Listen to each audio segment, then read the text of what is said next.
जनपद पहुंचे उत्तर प्रदेश सरकार के कैबिनेट मंत्री पत्रकारों से रूबरू हुए और उन्होंने पत्रकारों से वार्ता करते हुए कई बड़े बयान दिए हैं। उन्होंने क्या कुछ कहा, आइए आपको भी दिखाते हैं इस खबर के जरिए। बता दें, अपने कैंप कार्यालय पर जन सुनवाई के लिए शनिवार के दिन पहुंचे उत्तर प्रदेश सरकार के कैबिनेट मंत्री पर्यटन एवं संस्कृति विभाग व मैनपुरी विधानसभा से सदर विधायक ठाकुर जयवीर सिंह यहां जनता की समस्याओं को सुन रहे थे, तभी पत्रकारों से रूबरू हुए। उन्होंने पत्रकारों द्वारा पूछे गए सवालों का जहां बेबाकी से जवाब दिया है, वहीं उन्होंने कई बड़े बयान दिए हैं। उन्होंने आने वाले लोकसभा चुनाव को लेकर बड़ा बयान दिया है। उन्होंने लोकसभा चुनाव को लेकर कहा कि उत्तर प्रदेश में 80 जनपद हैं और लोकसभा की 80 सीटें हैं। 80 में से 80 सीट भी भारतीय जनता पार्टी के पाले में होंगी। उत्तर प्रदेश के किसी भी जनपद में कोई दूसरा सांसद नहीं होगा, सारे सांसद भाजपा के ही होंगे। उन्होंने पत्रकारों से वार्ता करते हुए क्या कुछ कहा, यह जरा आप भी सुनिए। नहीं आ रहा, प्रदेश सरकार के द्वारा कोई नहीं आ रहा। नंबर एक बात साफ ये है कि वहाँ का जो ट्रस्ट है, मंदिर ट्रस्ट, उसने जिनको भी आमंत्रित किया है वो लिस्ट फाइनल हो गई है, उन लोगों को आमंत्रित किया जा चुका है। उसके अलावा कोई नहीं आ रहा। उत्तर प्रदेश सरकार हो, भारत सरकार हो, MLA हो, MP हो, जो भी हो, केवल वही लोग वहाँ जाएंगे जो ट्रस्ट के द्वारा विधिवत आमंत्रित है। नंबर एक।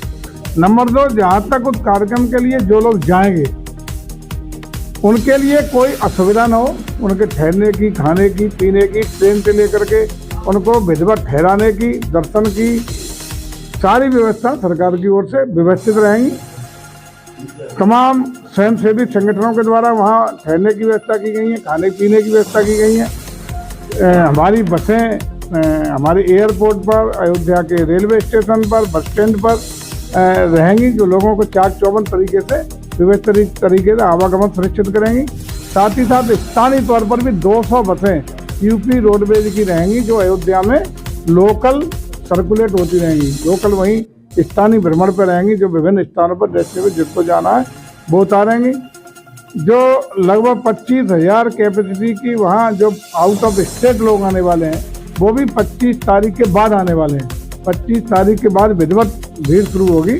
उसके लिए 25,000 लोगों की अस्थायी टेंट लगाए गए हैं, लेकिन इस तरह की व्यवस्था की गई है कि वहाँ उनके लेटरिन, बाथरूम, फ्रेश होने के लिए, ठहरने के लिए, और वहीं लंगर विभिन्न स्वयंसेवी संगठनों के द्वारा लगाए गए हैं, जहाँ बेहतरीन व्यवस्थाएं देने का काम होगा।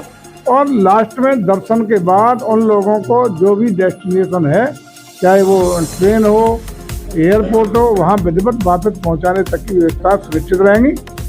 कोई भी श्रद्धालु जो आए उसको त्रेता युग की अयोध्या नजर आए, किसी प्रकार की कोई असुविधा न हो, कोई कष्ट तकलीफ न हो, उनका सुंदर रहने की, खाने की, पीने की, ठहरने की, दर्शन की व्यवस्था रहे, ये पूरा सुनिश्चित करने का काम किया गया। सरकार के द्वारा रोडवेज बसों में राम भजन और राम गीत बजने को लेकर बात कही गई है। मैनपुरी में देखा गया बिल्कुल भी रोडवेज बसों में राम भजन, राम गीत नहीं बज रही। देखिए, सबसे पहले वहाँ शुरू किया गया अयोध्या और उसके बाद है, लेकिन हालांकि पूरे प्रदेश में सभी बसें पर लगाने का प्रबंध किया रहा है और 22 से पहले हमें लगता है ये सब प्रबंध हो जाएगा। ये सब बजेंगे, रामधुनी बजेगी सारे LED के मार्फत, मोहल्लों में, गलियों में, गाँव में, सरकारी स्कूलों में, इंटर कॉलेज में। यहाँ भी बच्चों के, हालांकि स्कूल बंद हैं, तो फिर भी वहाँ ये व्यवस्था रहेगी कि लाइव प्रसारण से सारे लोग इसके साक्षी बन सकें, इसका आनंद ले सकें, क्योंकि पूरी देश और दुनिया के सनातन संस्कृति के मानने वाले लोग इस क्षण का बेसब्री से इंतजार कर रहे हैं। उत्साह है, उमंग है, जोश है, इसलिए सारे लोगों के लिए समुचित व्यवस्था करने के निर्देश हैं और वो सारी व्यवस्था की जाएंगी। साफ सफाई की व्यवस्था भी लगातार आज से शुरू, आदरणीय प्रधानमंत्री के द्वारा एक कार्यक्रम हुआ है और लगातार एक कार्यक्रम साफ सफाई की चाक चौबंद व्यवस्था करने का भी एक अभियान चलाएगा। विरोधी दल कह रहे हैं जब चुनाव आता है तब भाजपा इसी तरीके से राम मंदिर, कृष्ण मंदिर, कहीं अयोध्या और कहीं काशी को लेकर चर्चाएं करती है। चुनाव के टाइम पे ये सब बात। देखिए, भारतीय जनता पार्टी का सदैव एजेंडा रहा है कि सनातन संस्कृति जो भारत की आत्मा है, राम की पहचान राष्ट्र से और राष्ट्र की पहचान राम से है। भारतीय सनातन संस्कृति की आत्मा राम है, कण कण में राम है। हमारा चरित्र, हमारा धर्म, हमारा आदर्श राम है, तो उनको सम्मान देना और भगवान राम के नाम पर बनने वाले जन्म स्थान के मंदिर के लिए सदैव भारतीय जनता पार्टी संकल्पित रही है और एक आज सौभाग्य है वर्तमान पीढ़ी का कि 500 वर्षों से लंबे संघर्षों के बाद, त्याग तपस्या बलिदानों के बाद वो क्षण आया है कि वर्तमान पीढ़ी के सामने जो लक्ष्य था, भगवान राम अपने घर में विराजमान हो रहे हैं। ये हम सबके लिए सौभाग्य की बात है और इस क्षण को अद्भुत, अभूतपूर्व, अलौकिक, भव्य, दिव्य, नव्य बनाने का काम हो रहा है। इसके लिए भी वर्तमान पीढ़ी बधाई की पात्र है। क्या मथुरा की बारी समझी जाए कब तक? देखिए, बारी नहीं, हम लोगों का जो मूल धारणा है कि सनातन संस्कृति का सम्मान, और संस्कृति का सम्मान ही भारत की सांस्कृतिक विरासत का सम्मान करते हुए हम विकास के रास्ते पर चल रहे हैं। और उसके लिए सदैव संकल्पित होकर के हमारी सरकार है, हमारी पार्टी का जो मूल एजेंडा है वो आगे होता रहेगा, लेकिन संविधान के दायरे में रह के। हमने अयोध्या में भी मंदिर बनाया, उच्चतम न्यायालय के आदेश के अनुरूप बनाया। आगे भी जो भी इस तरह के वाद विवाद या इसके संरक्षण के लिए हैं, जो भी संवैधानिक दायरे में रह करके माननीय न्यायालयों के आदेशों का भी पालन सुनिश्चित कराते हुए हम आगे बढ़ने का काम कर रहे हैं और आगे भी कराएंगे।